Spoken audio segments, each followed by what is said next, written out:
नमस्कार दोस्तों, आप सभी का मेरे चैनल में एक बार फिर से स्वागत है। आइए सुनते हैं भगवान शिव की शिवरात्रि से जुड़ी एक बहुत ही सुंदर कहानी। भोला और हरिया दोनों गहरे मित्र थे। दोनों के खेत पास पास में थे और वो अपने खेतों में मिलजुल कर काम करते थे। एक दिन हरिया ने भोला से कहा, भोला, हम इतनी मेहनत से फसल उगाते हैं, लेकिन फिर भी हमारी गरीबी दूर नहीं होती। हमें कुछ और काम भी करना चाहिए। ये सुनकर भोला कहता है, मित्र, ऐसा नहीं है।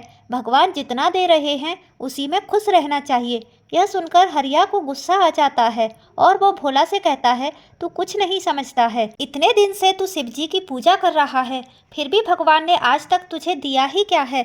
तब भोला कहता है, मैंने आज तक अपने भोले बाबा से कुछ नहीं मांगा। मैं तो बस सच्चे मन से उनकी पूजा करता हूँ और वो अपने आप ही मेरे सारे काम बना देते हैं। मुझे कुछ भी मांगने की जरूरत ही नहीं पड़ती।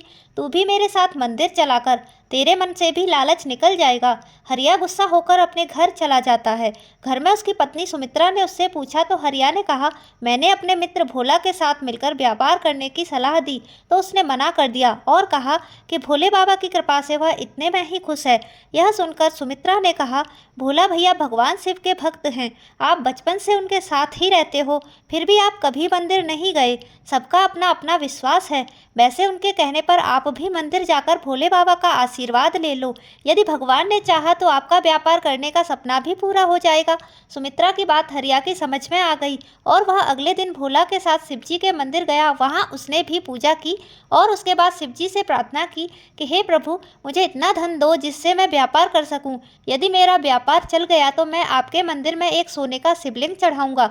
उसकी यह प्रार्थना सुनकर भोला मुस्कुरा रहा था, लेकिन उसने हरिया से कुछ नहीं कहा और वापस आकर अपने खेतों में काम करने लग गया। कुछ दिनों बाद हरिया ने कर्ज लेकर व्यापार शुरू किया। भगवान भोलेनाथ की कृपा से उसका व्यापार अच्छा चलने लगा। एक दिन हरिया भोला से मिलने गया। उसने कहा, भोला देख, तूने भोलेनाथ की इतनी सालों से भक्ति की और कुछ नहीं मांगा, और मैं तेरे साथ केवल एक दिन मंदिर गया और भगवान से सोने का शिवलिंग चढ़ाने की बात की तो बाबा ने खुश होकर मेरा व्यापार शुरू करवा दिया। तब भोला ने कहा, तुमने जो मांगा तुम्हें मिल गया। मैंने तो भगवान से केवल उनकी भक्ति ही मांगी थी, जिसमें मैं बहुत खुश हूँ। तुम्हारी खुशी धन दौलत में है और मेरी खुशी भोलेनाथ की भक्ति में है। तब हरिया ने घमंड से कहा, देखना, इस साल शिवरात्रि पर मैं सोने का शिवलिंग चढ़ाऊंगा और तेरे बाबा मुझे और धनवान बना देंगे। उसकी बात सुनकर भोला मुस्कुरा रहा था। भोला ने शाम को घर जाकर अपनी पत्नी को ये सारी बात बताई। तब कमला ने कहा, आपके भोले बाबा भी भेदभाव करते हैं। आपके मित्र की एक दिन की पूजा से प्रसन्न होकर उसे धन दे दिया और आप इतने सालों से पूजा कर रहे हैं, उसका क्या फल मिला। आप भी मंदिर जाकर भोले बाबा से कहना कि आप भी सोने का शिवलिंग चढ़ाएंगे। भोला ने कहा, लेकिन शिवरात्रि में तो कुछ ही दिन शेष हैं, मैं सोने का शिवलिंग कहाँ से लाऊंगा। लेकिन अगर तू जिद ही करती है तो मैं मिट्टी का शिवलिंग बनाकर चढ़ा दूंगा। भोला की बात सुनकर कमला कुछ नहीं बोली। अगले दिन भोला शिवजी के मंदिर गया और बाबा से कहा, हे भोले बाबा, मैं शिवरात्रि को आपको मिट्टी का शिवलिंग अर्पित करूंगा। ये कहकर वो अपने खेत पर चला गया। शिवरात्रि के दिन भोला और हरिया पूजा का थाल सजाकर मंदिर पहुंच गए। कमला और सुमित्रा भी अपने अपने पतियों के साथ मंदिर में पहुंची। मंदिर में उन सब ने पूजा की और उसके बाद पुजारी से शिवलिंग अर्पण करने के लिए कहा।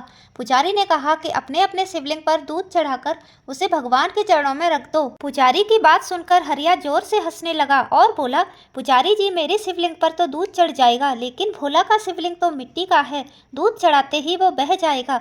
यह सुनकर भोला की आंखों में आंसू आ गए और उसने भोलेनाथ से कहा, हे भोले बाबा, आज आपके भक्त की परीक्षा है। मेरी निष्काम भक्ति आज धनवानों के आगे फीकी पड़ रही है। मेरी लाज रखना प्रभु।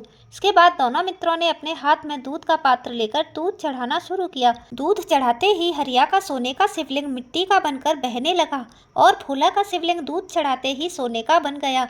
ये देखकर भोला खुश हो गया और हरिया रोने लगा। तब भोला ने उसे समझाया, मित्र, भगवान धन से नहीं, मन के भाव से प्रसन्न होते हैं। तुम्हारे पास धन आते ही तुम्हारे मन का भाव घमंड में बदल गया, इसीलिए तुम्हारा सोना भी मिट्टी बन गया और मेरा मन निर्मल था, इसीलिए मेरी मिट्टी का भी सोना बन गई।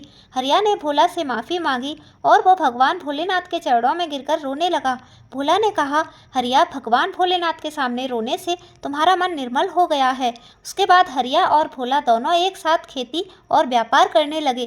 तब भगवान भोलेनाथ ने उनके सारे कष्ट दूर कर दिए। तो ये थी आज की कहानी। आपको आज की ये कहानी कैसी लगी कमेंट करके ज़रूर बताएं। साथ ही मेरे चैनल को सब्सक्राइब करना ना भूलें। धन्यवाद।